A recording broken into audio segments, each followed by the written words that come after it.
مناسبت سے کل چونکہ 13 جمادی الاولیٰ کی تاریخ ہے اور اس عظیم خاتون شفیع روز محشر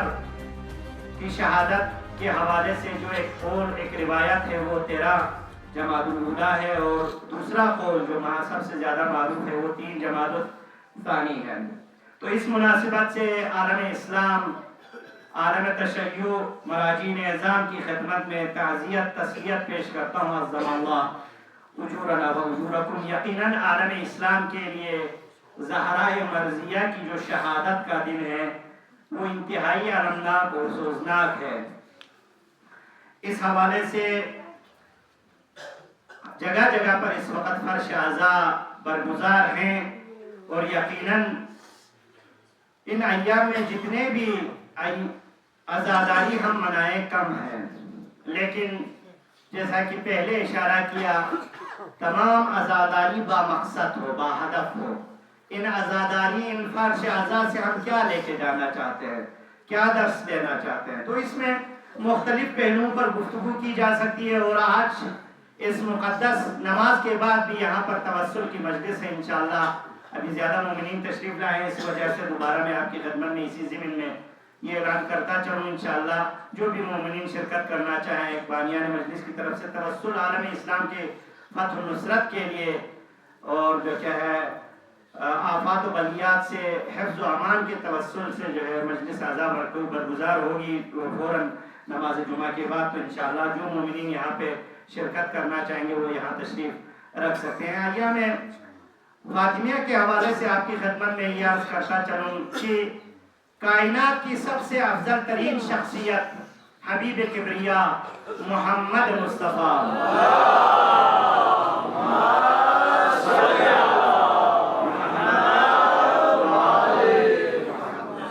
ان کی شہزادی اور ان کے جگر کا ٹکڑا، ان کے ساتھ تاریخ میں ایسا واقعہ کیوں رونما ہوا، یہ ہمارے لیے سوالیہ نشان ہے۔ یہ سوال آج ہم عالم اسلام سے کرنا چاہیں گے۔ تمام جتنے مسالک ہیں، جتنے فرقے ہیں، ان کے علماء دانشوروں سے ہم کرنا چاہیں گے۔ آپ یہ تو نہیں جھٹلا سکتے ہیں کہ زہرا مرضیہ کے ساتھ المناک سلوک ہوا ہے، ان کے ساتھ برا سلوک ہوا ہے، ان کو اذیت پہنچائی گئی ہے، ان پر مصیبت ڈالی گئی ہے۔ یہ تاریخ کے مسلم جو کیا ہے اور تاریخ اسلام کے سیاہ اوراق میں درج ہے، اس کا کوئی انکار نہیں کر سکتا۔ لیکن ایسا کیوں پیش آیا؟ کیا ایسا ہو سکتا؟ یہ ہم انسان ہیں، عزاداران ابی عبداللہ سے دیکھیں، جب اب اس وقت اگر کوئی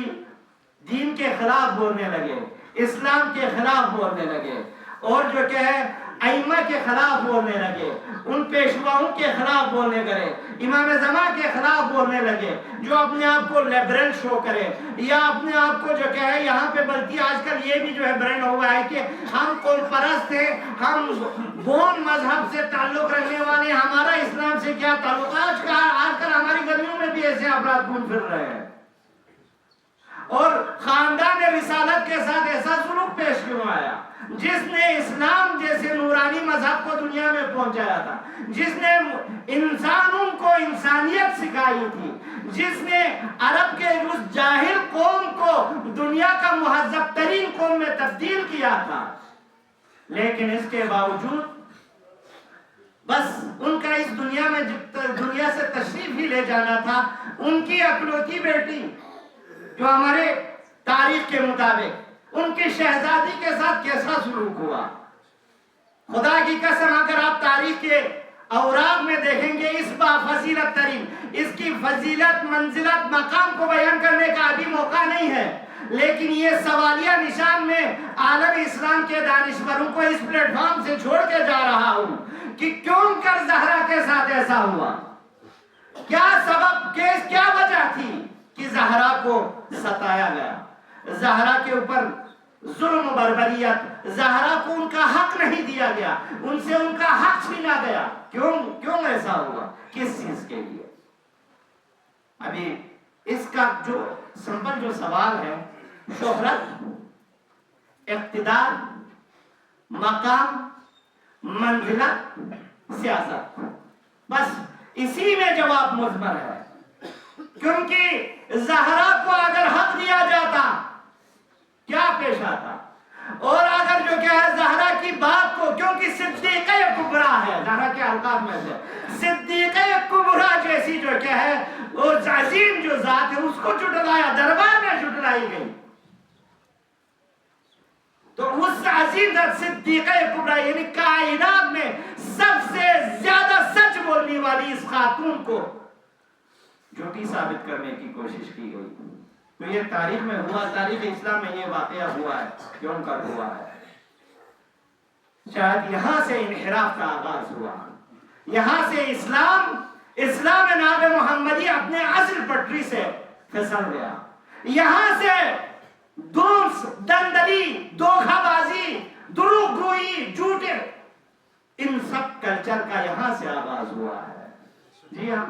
ظلم و بربریت کا آغاز وہیں سے ہوا ہے۔ یہ آج کل کے دور میں اگر ہم سیاستدانوں سے اگر کوئی جھوٹ سننے کو ملے، یا اگر ہم، کیونکہ یہ ابھی ہم آتے ہیں اس کی طرف، آپ کو کچھ نصیحتیں آج مجموعی طور پہ میں پیش کر کے جانا چاہتا ہوں، تو آپ اس تناظر میں دیکھیں جھوٹ کیوں بولے گئے، جھٹلائے کیوں گئے، سچوں کو کیوں جھٹلا گیا۔ خدا نے جن کو صدیق قرار دیا تھا، خدا نے جن کو صدیقہ قرار دیا تھا، خدا نے ان کی اطاعت کے لیے حکم دیا تھا، خدا نے قُلْ لَا أَسْأَلُكُمْ عَلَيْهِ أَجْرًا إِلَّا الْمَوَدَّةَ فِي الْقُرْبَى کے ذریعے سے تمام عالم اسلام کو حکم فرمایا تھا ان کے احترام کرنے کے حوالے سے، ان کی مودت رکھنے کے حوالے سے، ان کے مقام اور جائیگاہ کو ان تک پہنچانے کے حوالے سے، لیکن اس پر عمل کیوں نہیں ہوا؟ عمل اس لیے نہیں ہوا کیونکہ یہ جو ابھی آج کل آپ کو کہا جائے گا سیاست میں سب کچھ چل جاتا ہے،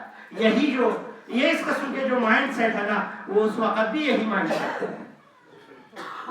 جس کا زور ہے، جس کا بیس، یعنی جس کی لاٹھی اس کی بیس، بالکل جس کی لاٹھی اس کی بیس، یعنی جس کے پاس پاور آ جائے، جس پہ پاس مان منان آ جائے، وہ سب کچھ کر سکتا ہے، وہ ظلم بھی کر سکتا ہے، وہ بربریت بھی کر سکتا ہے، وہ کسی کا حق کھا سکتا ہے، وہ حق پائمال کر سکتا ہے۔ یہ جو لوجک ہے، یہ منطق ہے، اسی وقت زہرا مرضیہ پر ظلم کرنے والوں نے عالم اسلام میں اس قسم کی چیزوں کی بنیاد ڈالی ہے۔ درود پڑھے محمد و آل محمد۔